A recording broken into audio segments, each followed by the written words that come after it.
that we've witnessed for ourselves. And we've reached out to the AVMA. We've gotten absolutely no response whatsoever. So I don't know what else we can do besides for actually walk into this facility and try to speak with somebody. Okay. Do you understand what I say? But if they don't want you on the property, though.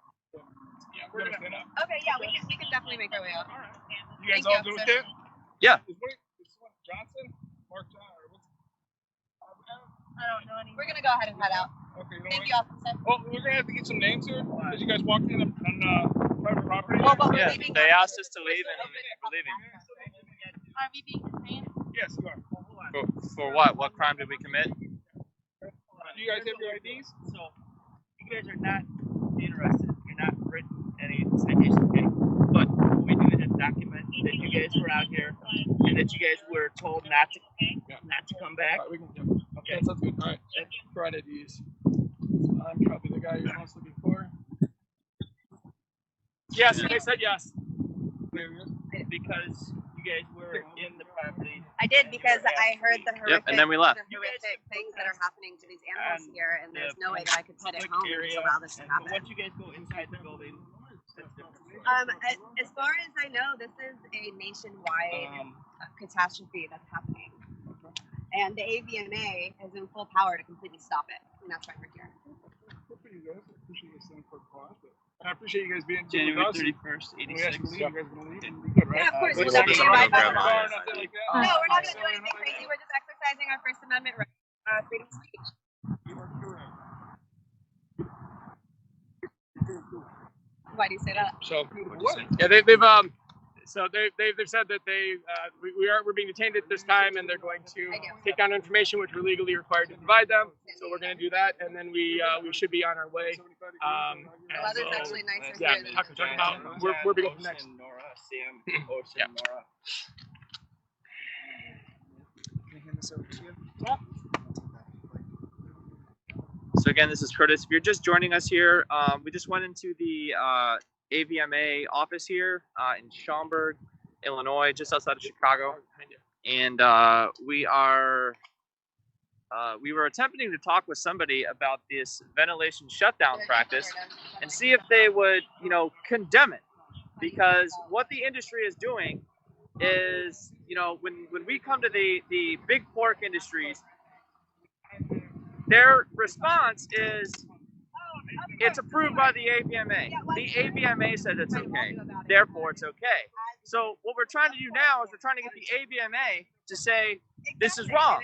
Then people like Iowa Select Farms and other big pork and big animal ag industries won't be able to fall back on that. They won't be able to say, oh, this is AVMA guidelines. So we're taking this right to the AVMA, an organization that says that they are in existence to provide animal-friendly legislation. I'll say that again. This AVMA exists to provide animal-friendly legislation. Since when does a murder sauna constitute animal-friendly legislation or animal-friendly care at all?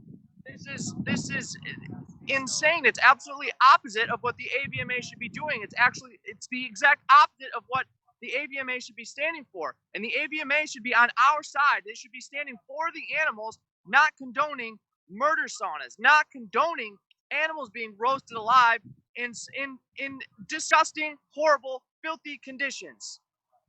Yeah, and behind the scenes, the conversations that are happening behind the scenes that they don't want you to know about are very much the same thing. Where basically there's kind of two schools of thought within the AVMA, and these are individuals.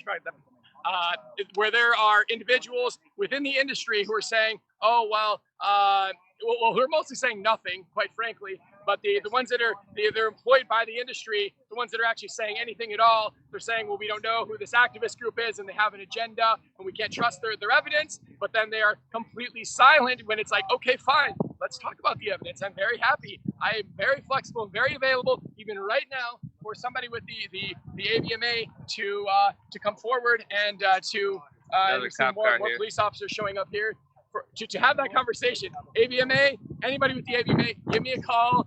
reach out to me, email me, matt@directactioneverywhere.com, or there's a letter that's circulating that you're very much aware of, at least to the extent that it's not where being can they find that suppressed. letter? Well, it's on there. They have a portal where veterinarians are are discussing these things online. I think these veterinarians are very familiar with this online portal that's private to veterinarians.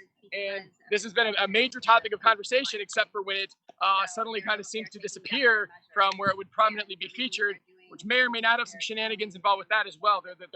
They're suppressing this information. So, you know, you had your own who are very much up in arms against this. And so we, you know, what else is there to say? Like they have to take some sort of action on this. It's shameful that it's come to this. It's shameful that they're not just motivated on their own to do what's right. But that is the reality right now, is that they are they're staying completely silent. They're attempting to brush this under the rug, and now they're having us harassed by law enforcement. So while there's no resources to respond to a Facebook message, there's no resources to respond to 90 of your own. We're talking about AVMA members, paying members of the AVMA are submitting a letter saying, hey, like, can we reassess this thing, putting a lot of time and energy into thinking about this. They have no resources to look at that. But then they have all sorts of resources to wait for us in the lobby. Somebody's waiting for us. They're looking for us. They identify us by name. They're recording us. Obviously, they're calling out the police. The police, you know, now we've got 3 separate squad cars out here. So there's plenty of resources to crack us down, but nobody could spare 2 minutes to respond to a Facebook message. Nobody could actually spare the time for to have a conversation with me to assess our evidence, which they said they wanted. That's the thing, is they asked for us, say, hey, we don't know about this evidence, we should assess it. But then when we offer to provide it, they're not there for it. Yeah, it's in my vehicle. I can yeah, I'll be right back. Thank you. Yeah, I'm gonna get turned around here. What's up, Lewis?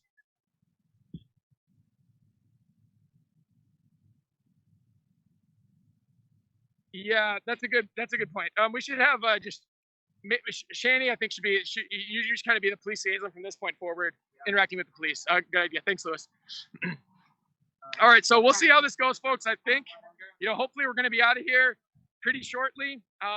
But I know that the AVMA obviously is a very powerful organization, and they're obviously very motivated to shut down this conversation, or they're very motivated to not have this conversation happen in the first place. They've completely ignored all good faith efforts for dialogue around this, which is just such an embarrassment. It should have just immediately, like, however the heck this thing happened in the first place, however the heck this was authorized, you know, that in this circumstance, there's no public health risk that necessitates, you know, killing pigs in this brutal way.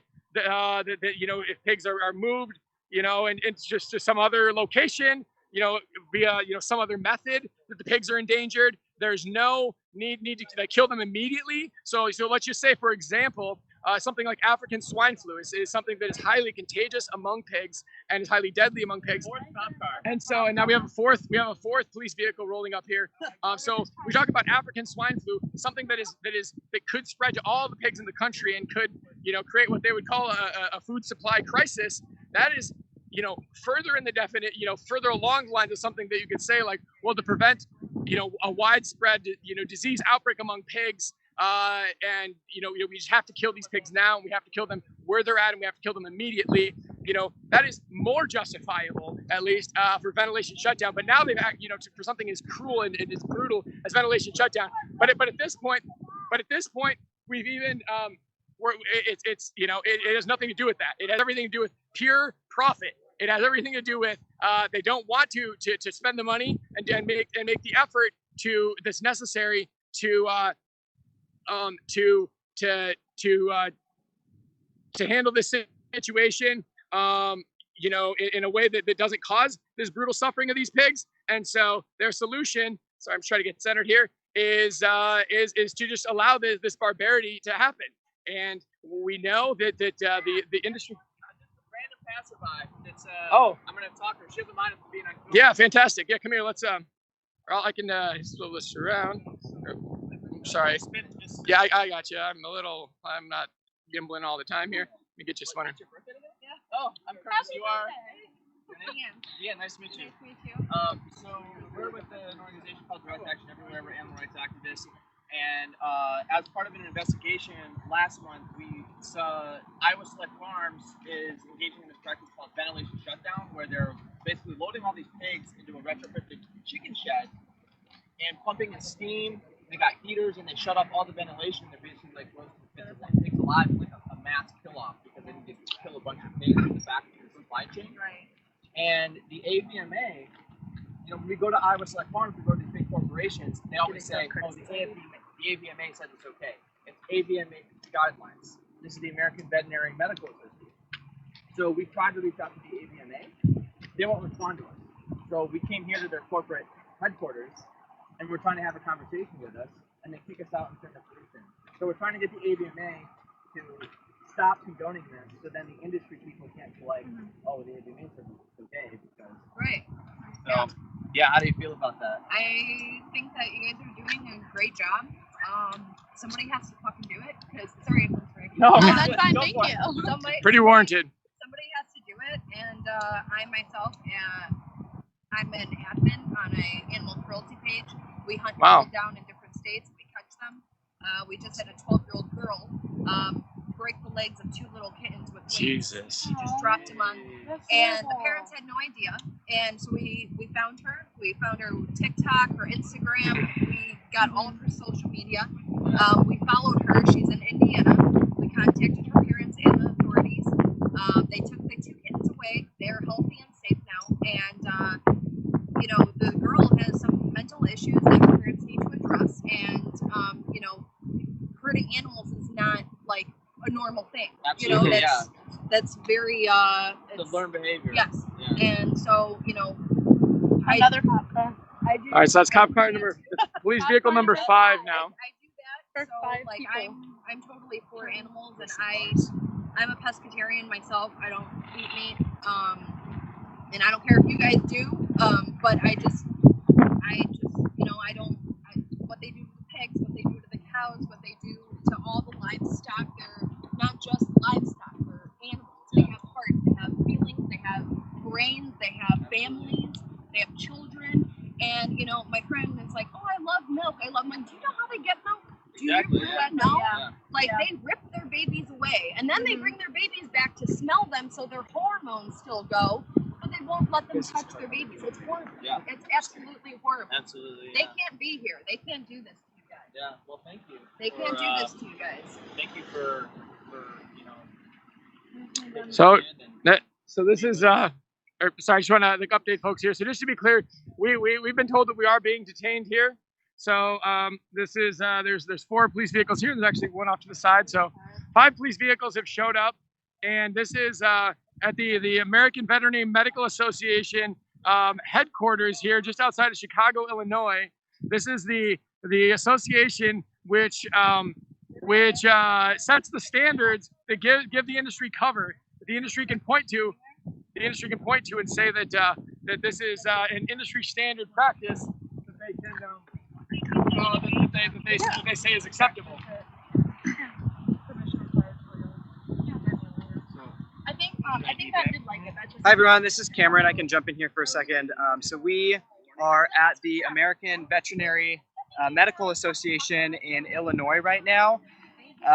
So basically, this is an institution that sets the guidelines for a whole lot of what is done in terms of human to other animal interactions, especially in the medical space. So they set the euthanasia and other care guidelines for companion animals like dogs and cats, but they also do the same for animals like pigs, cows, and chickens and other commoditized animals.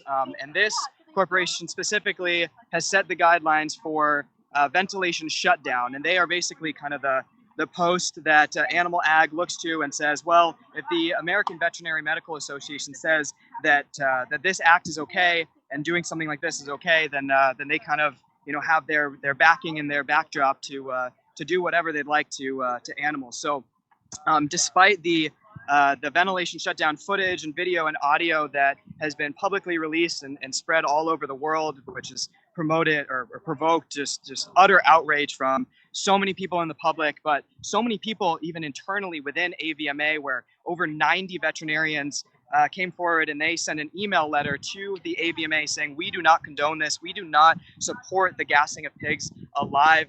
The AVMA has been just utterly silent, but we know that they haven't stopped discussing this, because when we walked inside of the AVMA, which is right here behind us, they actually pretty much run every single floor of this tall building, this large building in this business park here.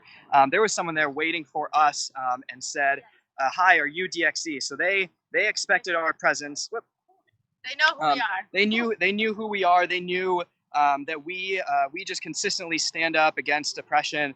And their response was not to have someone there to talk to us. No one there that wanted to engage in a dialogue or be able to sit down with our perspective and kind of put that on the table. But rather they just called the police immediately. They actually had someone who locked the elevator and pushed us basically out of the building. So when we went inside, we played the sounds, the audio recording from inside of the barns where Iowa Select Farms was gassing pigs alive in the ventilation shutdown method, the exact method that the AVMA supports and the AVMA says is a humane method in certain circumstances.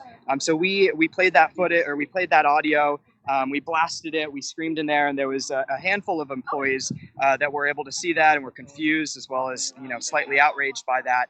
And then we left, and we are being detained right now, and there's a few conversations that are happening between the police and us.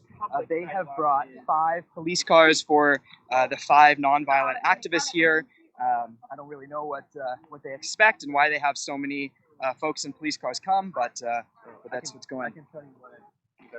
Oh, so we actually have an update here from Curtis, who has been closer to the police, and we'll have an update for everyone on what's happening. So let me go ahead and flip this around for y'all. All right, Curtis, what was going on when you were speaking with the police over there? Yeah, so it looks like they're just giving everybody like warnings, trespass warnings, and they don't want people around. And we actually, it's kind of awesome. We have a random passerby over here that stopped, and she let us talk to her. And we told her the whole story, and now she's kind of like horrified. Like she thinks it's fucked up, and now she's on the phone like calling people, talking to people about it. So when we're able to have like honest conversations with people, like just genuine conversations with the public, like people know this is wrong. And the only reason why I can think that the AVMA does not want to have a conversation with us is because they are financially invested in this. They are so tied in with the animal ag industries that they don't want this to end. If they wanted it to end, they could do it right fucking now. They could do it right now. But so this is the pen where they're going to load the trucks in and load the pigs in here, and they have it all sealed off, insulated, and they're pumping in steam from the machine outside, and they're gonna roast the pigs alive in this sauna.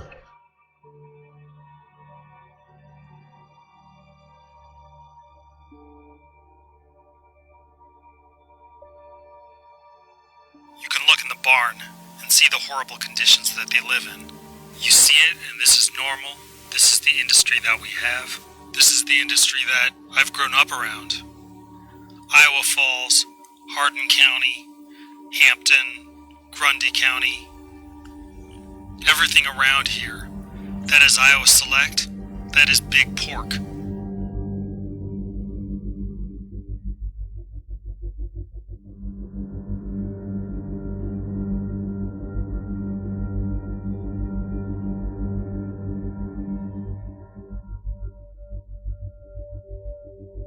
Employee shutdowns caused massive backup.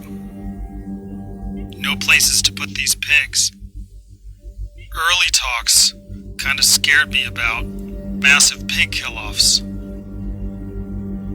of healthy pigs. Pigs that now are being killed for no reason. And the method to do that was through ventilation shutdown. Shut the pit fans off, shut the ventilation fans off, and heat up the building.